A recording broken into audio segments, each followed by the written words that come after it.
Good morning, students. Today we are going to continue with the same lesson, the Mughal Empire Part 2.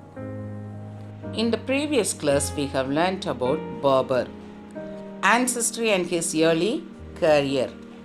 Then, foundations of Mughal Empire, Babur's military conquest, then Sir Shah and Akbar, isn't it? And today we are going to learn about conquest of women rulers. Now, let's see about conquest of women rulers. And if you take Akbar, he conquered Malwa and parts of central India.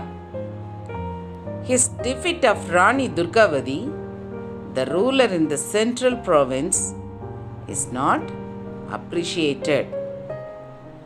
Akbar had no consideration for the good nature of the ruler. So similarly, another women ruler called Rani Chand Bibi, regent of Ahmednagar. The fight this woman put up impressed the Mughal army so much that they gave her favorable terms of peace. Next one, Battle of Haldighati. Akbar defeated Rana Uday Singh of Mewar and captured the fort of Chittoor in the year 1568 and then Ranthambore in 1569. In the year 1576, he won over Uday Singh's son, Rana Pratap, at the Battle of Haldighati. Though defeated, Rana Pratap escaped on his horse, Chetta, and continued his fight, leading a life in the jungle. The memory of this gallant Rajput is treasured in Rajputana, and many a legend has grown around him. Next, commercial access to Arabia, Southeast Asia and China.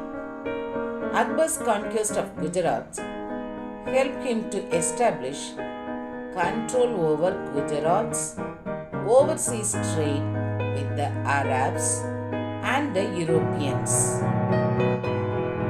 Akbar military campaigns in East Bihar and Odisha and victory over Bengal facilitated access to Southeast Asia and China. Next, military campaigns in the Northwest. The year between 1585 to 1605. Among other conquests of Akbar, the important campaigns he launched in the northwest of India. Akbar added Kandahar, Kashmir and Kabul to the Mughal Empire. His battles in the Deccan led to the annexations of Berar, Khandesh and parts of Ahmednagar.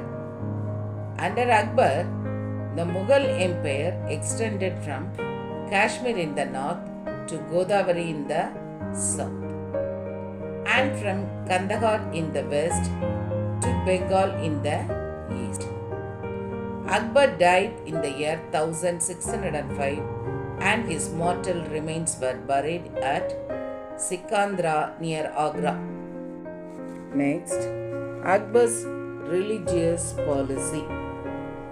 Akbar, realizing that the gains of affections would be more enduring than the gains of the sword, made all out efforts to win the goodwill of the Hindu nobles and the Hindu masses. He abolished the jizya, that is poll tax, on non-Muslims and the tax on Hindu pilgrims. He also married a girl of noble Rajput family. Later he married off his son to a Rajput girl as well. He appointed Rajput nobles to important and top positions in his empire. Raja Manston of Jaipur was sent a governor of Kabul once. Next, contribution to culture. Akbar was a great patron of learning. His personal library had more than 4,000 manuscripts. He patronized scholars of all beliefs and all shades of opinions. He extended his benevolence to authors such as Abdul Fazl, Abdul Fazi, and Abdul Rahim Khan I. Kannan, the great storyteller Birbal, competent officials like Raja Todarmal. Benevolence means kindness. Next, Jahangir, who ruled around 1605 to 1627. Akbar was succeeded by Prince Salim, his son through Rajput wife, who was also named Naruddin Muhammad Jahangir. Jahangir was more interested in art and painting, gardens and flowers than in running the government. So Jahangir's wife, Mehrnisha, known as Noor Jahan, was the real power behind the throne. Jahangir carried on to some extent his father's traditions.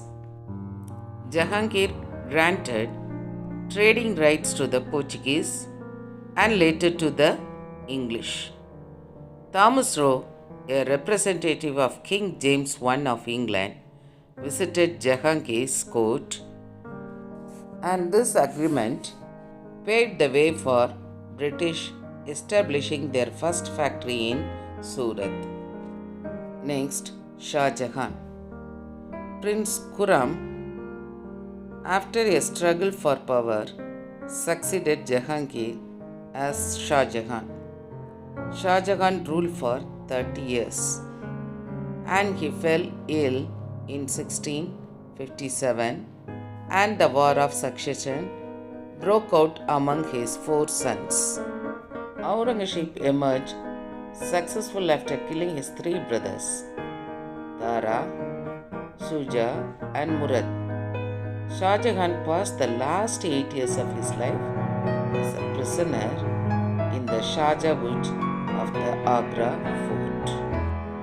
Next, Aurangzeb, who ruled around 1658 to 1707.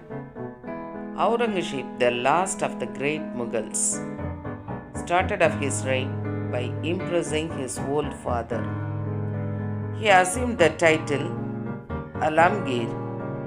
He reigned for 48 years. He was no lover of art like his grandfather Jahangir and architecture like his father Shah Jahan. He tolerated no religion excepting Islam. Aurangzeb remained in the north and suppressed the revolt of Bandalas, Jats, Jatnamis, and Sikhs. Aurangzeb's expansions in the northeast resulted in a war with Ahoms of Kamarapura. It is in Assam. The kingdom came under repeated attacks of the Mughals, but it could not be subdued totally. Relationship with Rajputs and Marathas. Aurangzeb's hostility towards Rajputs led to prolonged wars with them. To make matters worse, his rebellious son, Prince Akbar, joined the forces of Rajputs and created troubles to him.